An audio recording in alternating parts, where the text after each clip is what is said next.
Everyone welcome back to my channel. তো আশা কৰিছোঁ সকলোৱে ভালে আছে আৰু আজি আমি যাই আছোঁ বিয়াখনত যাম মানে কি মোৰ ফ্ৰেণ্ডো হয় আৰু মানে ঘৰৰ মানে আলহীও হয়, ঘৰৰ মামাৰ ছোৱালী হয়। তো তাৰ কাৰণে মানে গাঁৱতে হয়, বিয়াত যাম আজি আমি মা মই আৰু ফ্ৰেণ্ড এজনী আহিব।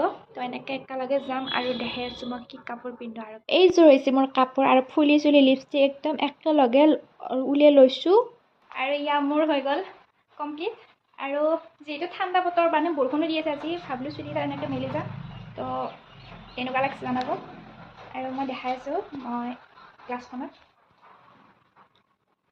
গাঁৱত একদম ভিতৰৰ ফালে হয় ঘৰ সিহঁতৰ, সেইকাৰণে ই ৰিক্সা এখন ল'লোঁ আৰু মানে পথাৰ হৈ কিনে আমি এনেকৈ গ'লোঁ। আৰু মই ফ্ৰেণ্ডজনীক নেখালোঁ, তাই অকণমান লাজ কৰে মানে, সেইকাৰণে মই ভিডিঅ'ত উঠাব মানা কৰিলে, সেইকাৰণে নুঠালোঁ। আৰু এতিয়া আমাৰ গৰখীয়া মন্দিৰ আমি আৰু আহি বিয়া পালোঁ আৰু বিয়া